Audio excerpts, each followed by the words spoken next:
Good morning, everyone. Welcome to Convocation. My name is Jan Bender-Shetler, and I'm the Director of Global Education and the SST program at Goshen College. And I am so happy today to introduce you to my colleague, Sarah Augustine, a Pueblo Tewa descendant who is co-founder and executive director of the Dismantling of the Doctrine of Discovery Coalition. She is also the co-founder of the Suriname Indigenous Health Fund, where she has worked in relationship with vulnerable Indigenous peoples since 2005.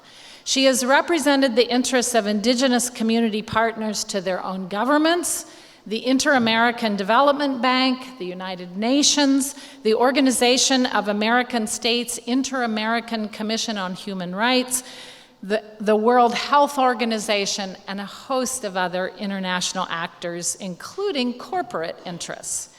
In 2011, she co-wrote the World Council of Churches Statement on the Doctrine of Discovery and its enduring impacts on Indigenous peoples, and shared the creation of the Ecumenical Indigenous Peoples Network. She is a columnist for the Anabaptist World and co-hosts the Dismantling the Doctrine of Discovery podcast with Sherry Hostetler. She has written for Sojourners, The Mennonite, Anabaptist Witness, Response Magazine, and other publications, as well as a variety of academic journals.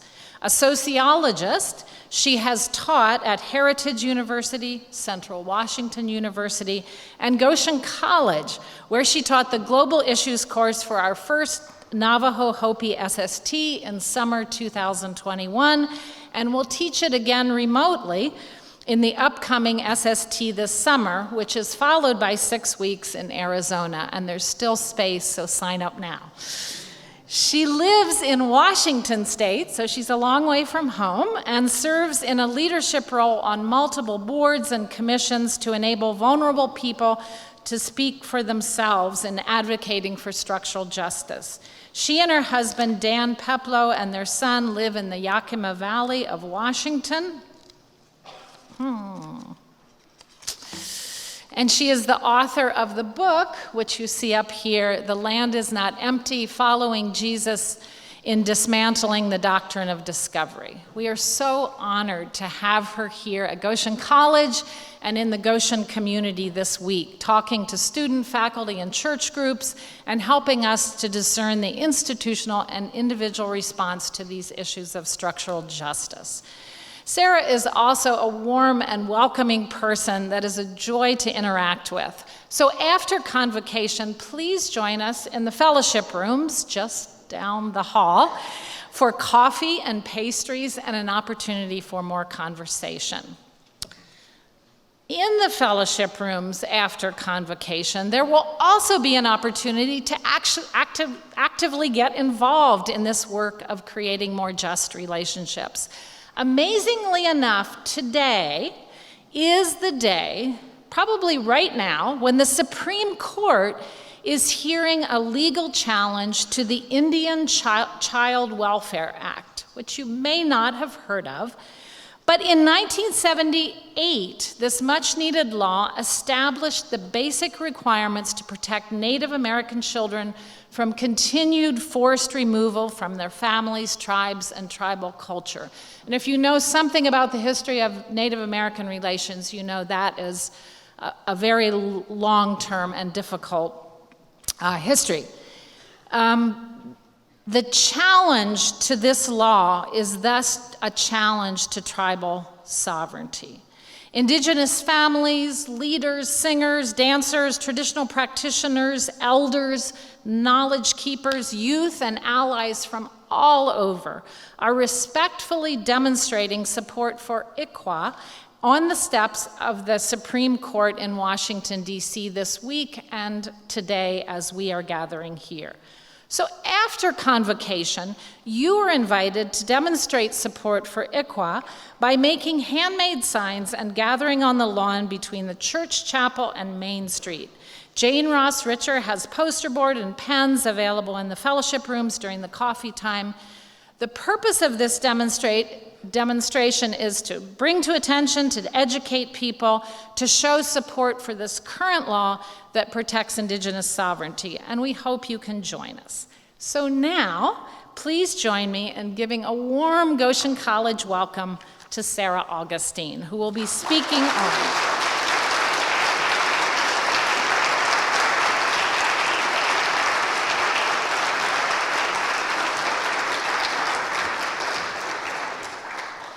Good morning. It's such a pleasure to be here with you all this morning. I want to begin by introducing myself. I'm Sarah, and I'd love for you to refer to me as Sarah.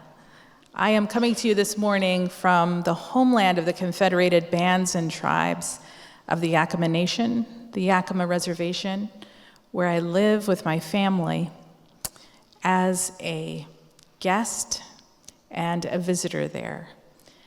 I want to acknowledge at this time the elders and the Yakima people who have shepherded that land and their sacred waters for untold generations. I live on that reservation, but I'm not a Yakima woman. I'm actually a Tewa descendant, and I want to tell you a little bit about that. So my traditional homeland is in what is now known as northern New Mexico. But I am not a member of any tribe. And I'd like to talk with you a little bit about how that came to be. When the census comes around every 10 years or so, and I have to mark what my race is, I say that I'm Native American, because that's what I am. That's my race.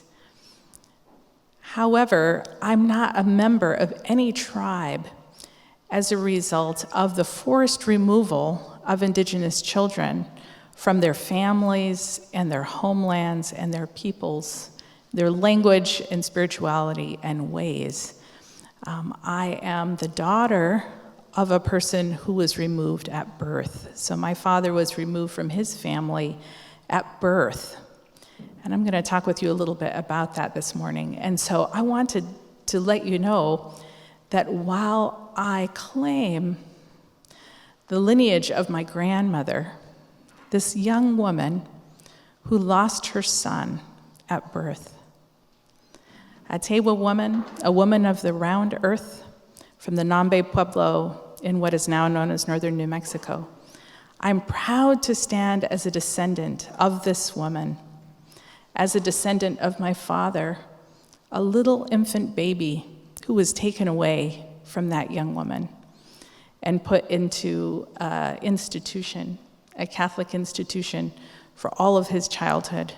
I stand here before you today as a descendant of these people showing up for justice today. So I am an Indigenous woman, that is to say, my race is Indigenous. But I'm not a member of a pueblo or a registered member of a tribe because of forced removal. And I want to explain that to you because it's important to understand that tribal designation is a political designation. So Native American tribes are governments, much like states are governments.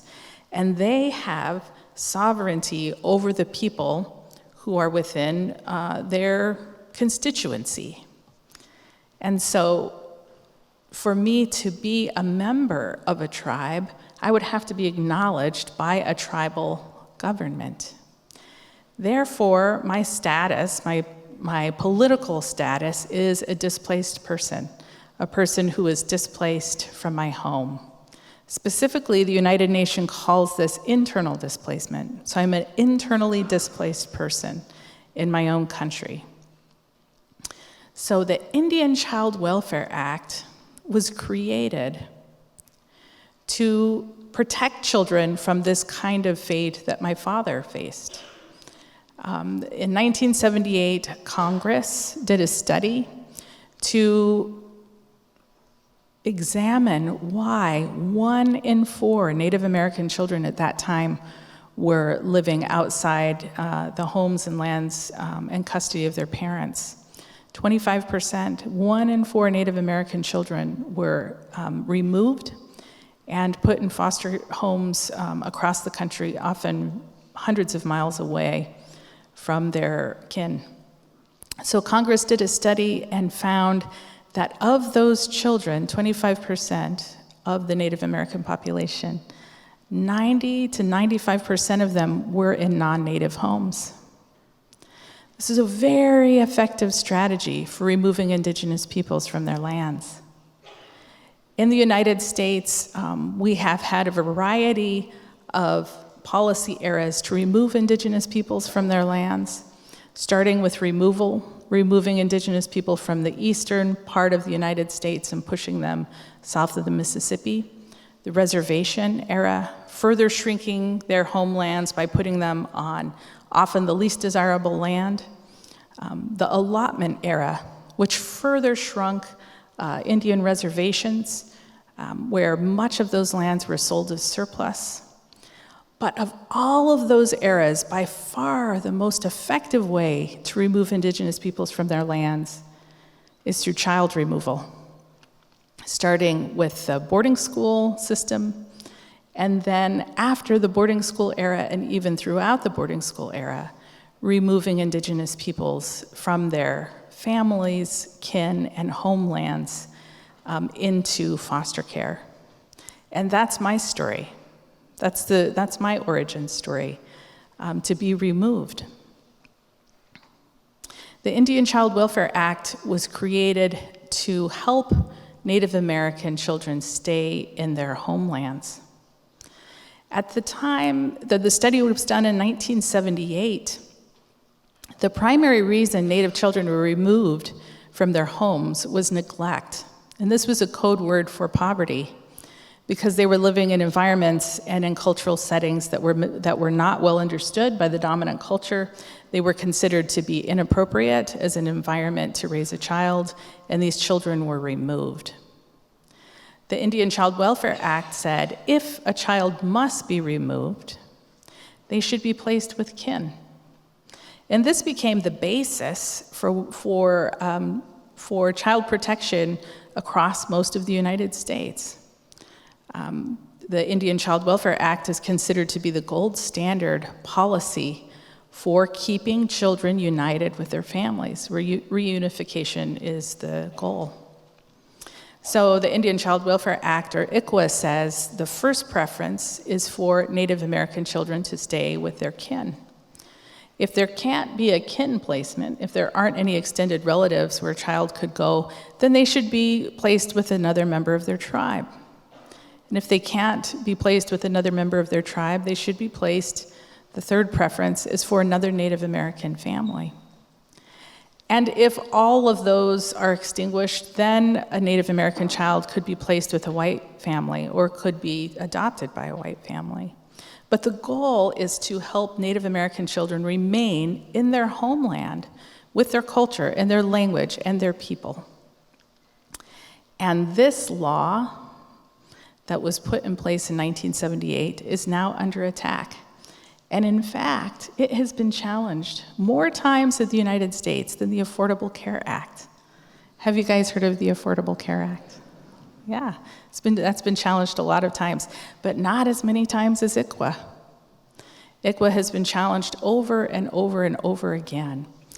And this challenge is saying that there is racial discrimination happening because of ICWA, because Indigenous children are being categorized by race, when in fact, ICWA protects children who have tribal designation, so they are a member of a tribe.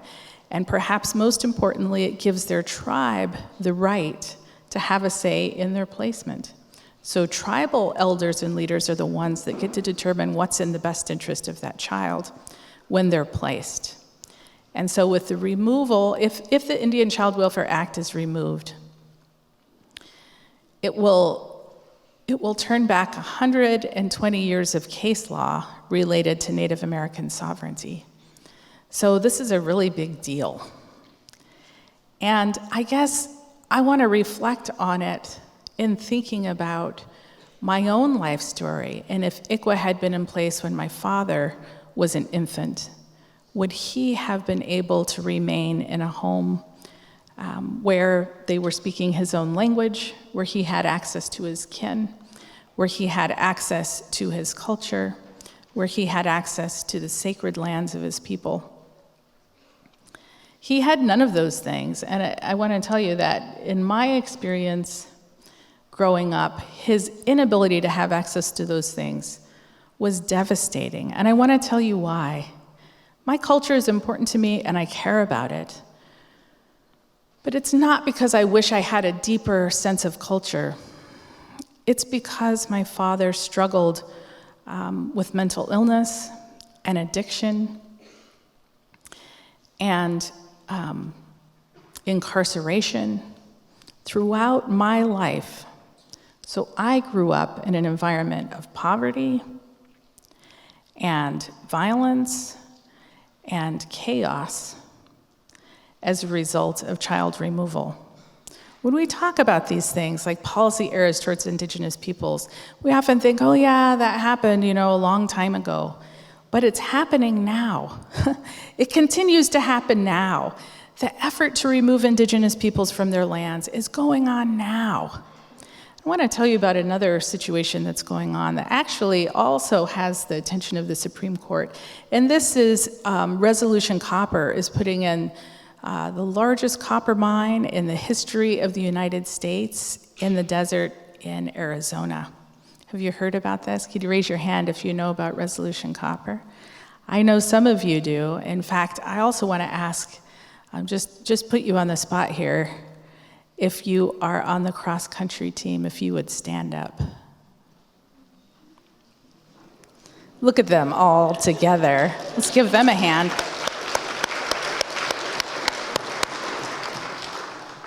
The cross-country team has been running in solidarity with the people, the Stronghold Apache, who are standing up for this place in the Arizona desert and the sacred waters there. The Stronghold Apache are the people that are standing up for the land and sacred waters where this copper mine will go in. The mine itself has estimated it will take 1 billion gallons of water just to get that ore to the surface in the Arizona desert. There will be a pit that is 1 mile long, and it will be collapsed 100 feet into the earth, essentially destroying that ancient aquifer. And who do you suppose will be impacted by that? Do you think it will just be the San Carlos Apache? Phoenix? Tucson? All the humans and four-legged ones and winged ones, all the creatures will be impacted by that. But who's standing up for that? The Stronghold Apache. They're standing up for life and opposing this mine that will be so devastating to the environment. And I wanted to acknowledge the cross-country team because the cross-country team here at Goshen has been running in solidarity with them, a running people. And I want to thank you for that. You're standing not only with the Stronghold Apache, but with all people and all life as you're running for the preservation of life. And I want to thank you for that. True solidarity is doing more than engaging in symbolic acts. It's crossing the line from being an observer to being a participant, to truly acknowledging that we are all interdependent, that what happens to one impacts every other, that for our own survival, we must collaborate and work together for all of us and for all of creation, especially now when we face the impacts of climate change, which is a symptom of taking for granted the life support systems of Earth upon which we all depend. I'm here to ask you, actually, to stand in solidarity with Indigenous peoples and with each other and with all of creation by crossing that line in the recognition that as environmental degradation occurs, in big extractive industry projects like Resolution Copper's mine. And when we protect children, when we stand together and stand up for children who face removal without the protection of Indian Child Welfare Act, you're actually standing in solidarity with yourself, with your own community, with all of us in the human family and the family of creation. It's such a privilege to be here with you in Native American History Month, and I want to thank you for the opportunity to listening to my words, for the opportunity for me to speak words that you're hearing, and I look forward to joining you outside as we together, those who are willing, stand together with and for the Indian Child Welfare Act. Thank you.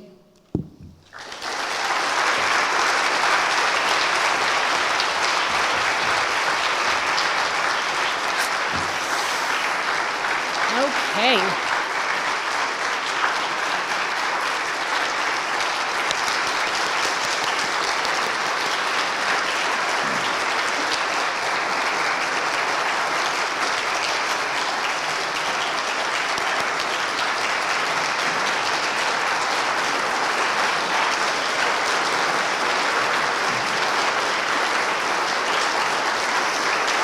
You wanna say anything?